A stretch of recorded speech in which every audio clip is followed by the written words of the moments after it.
সমস্ত সেক্টরের মধ্যে সবচেয়ে নেগলেক্টেড সেক্টর আমার কাছে মনে হচ্ছে বিচার বিভাগ। কারণ আমার দেশের গোটা বিচার বিভাগের জন্য, বিচার ব্যবস্থার জন্য জাতীয় বাজেট থেকে বরাদ্দ করা হচ্ছে 2200 কোটি টাকা মাত্র। অ্যাজ এগেন্স্ট দ্যাট শুধুমাত্র টেলিভিশন সেন্টার বিটিভির জন্য বরাদ্দ করা হচ্ছে 2500 কোটি। আমার যুব উন্নয়ন মন্ত্রণালয়ে বরাদ্দ করা হচ্ছে 3500 কোটি প্লাস প্লাস প্লাস। তা আপনি রাষ্ট্রের 3টা অর্গানের একটা অর্গান বিচার বিভাগ, সেই বিচার বিভাগে 2200 কোটি টাকা দিয়ে বাংলাদেশের জাজদের বেতন দেবেন, সুপ্রিম কোর্ট পর্যন্ত স্টাফদের বেতন দেবেন, অফিস চালাবেন, এইগুলো করতে করতে আমার টাকা শেষ হয়ে যায়। আমার হাতে আর আপনাদের যেরকম বিচার ব্যবস্থা চান, যেরকম বিচার চান, সেই স্বপ্ন পূরণের স্বাদ থাকে না। এটা হলো বাস্তবতা। একটা ছোট্ট উদাহরণ দেয় এবং এখানে আমলাতান্ত্রিক জটিলতা কি আছে দেখেন। একজন বিচারক যদি সাক্ষীর ডিপোজিশন লিখছেন, সাক্ষীর ডিপোজিশন লিখতে লিখতে তার কাগজ যদি শেষ হয়ে যায়, তখন তার ওখানে কিন্তু নিজের থেকে কাগজ চেয়ে নেওয়ার ক্ষমতা নাই। সাক্ষী ওখানে শেষ করে দিতে হচ্ছে, শেষ করে একটা ডেট ফেলতে হচ্ছে। এরপরে উনি কাগজের জন্য আবার উনার ঊর্ধ্বতন জাজের কাছে, অ্যাডমিনিস্ট্রেটিভ মেকানিজমের কাছে লিখতে হচ্ছে। উনি সেইটাকে যাচাই বাছাই করে তদন্ত করে তারপরে আবার কাগজের অ্যালোকেশন দেবেন। এইটা হলো আমাদের বিচারিক আমলাতান্ত্রিক জটিলতা। এই জায়গায় যদি আমরা সরাসরি জাজকে একটু এম্পাওয়ার্ড করতে পারি যে না, আপনার কাগজ কেনার ক্ষমতা, আপনার কলম কেনার ক্ষমতা আপনার থাকবে, তাহলে ওই জাজটা কিন্তু সাক্ষীর ডিপোজিশন নিতে নিতে যে কাগজ শেষ হয়ে যাচ্ছে তার জন্য আরেকটা ডেট অ্যাডজন করতে হয় না। আমাদের এই ছোট ছোট জায়গাগুলো ধরার আমরা চেষ্টা করছি। আমাদের বয়স মাত্র দুই মাস, এখনো আমরা হানিমুন পিরিয়ডে, এখনো বুঝে ওঠার চেষ্টা করছি।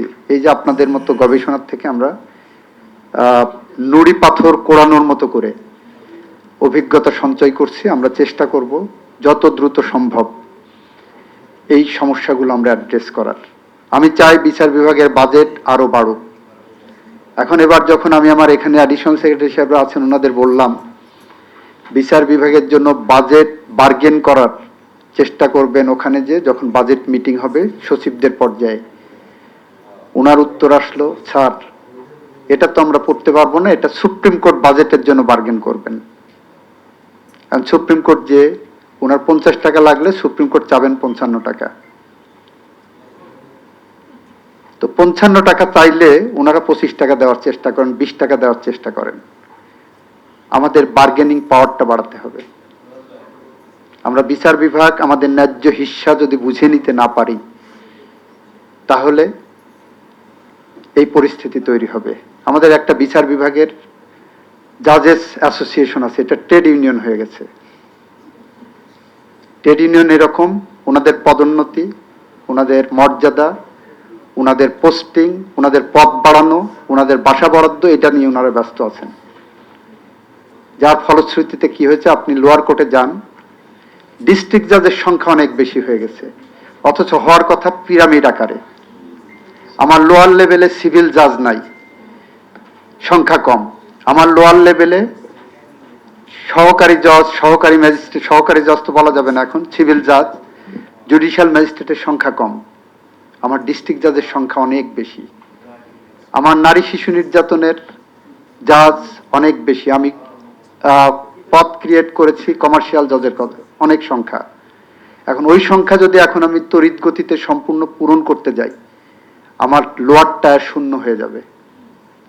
লোয়ার টায়ার ফিল আপ করতে গেলে আমার রিক্রুটমেন্ট প্রসেসটা ফাস্টার করতে হবে।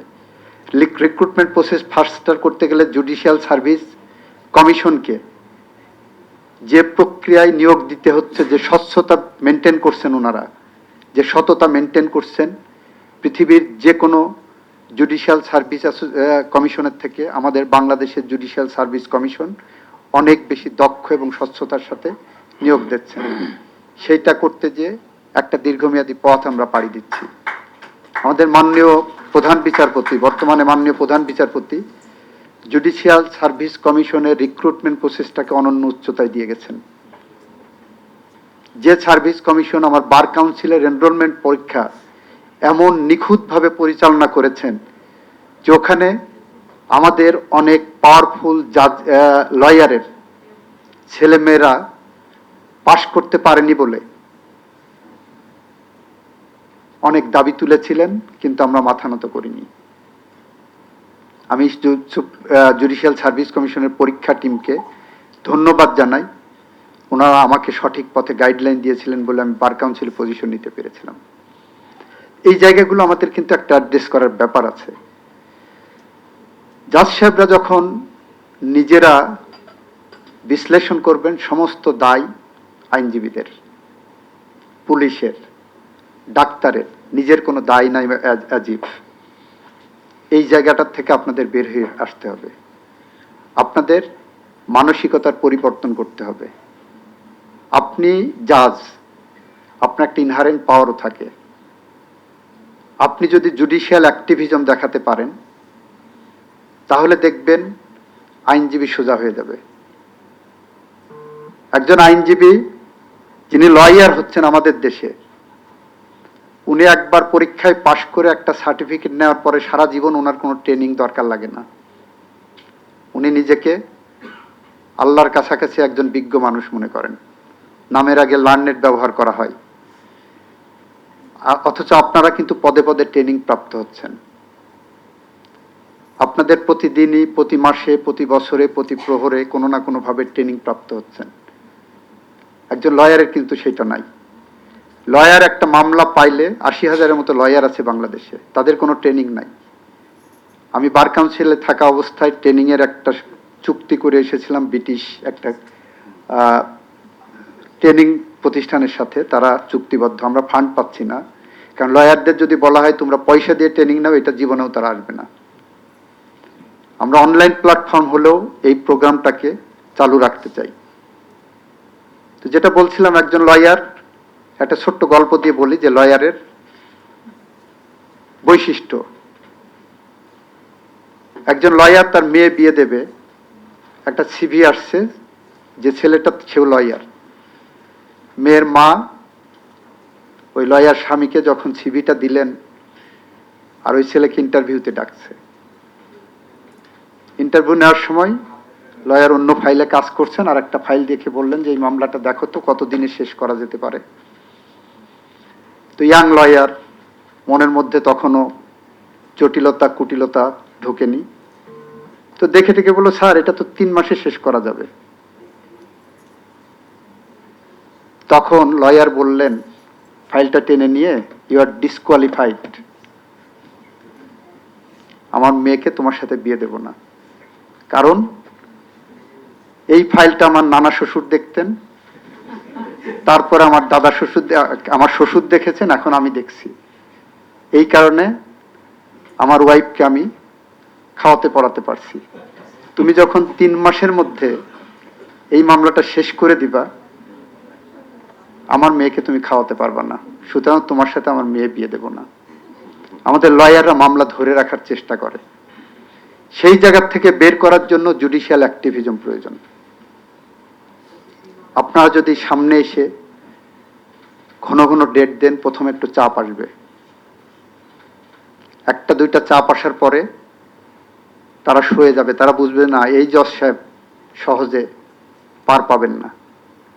আপনাদের বলছে আপনি এই পদক্ষেপ নেন, আমরা আপনাদের পিছনে আছি।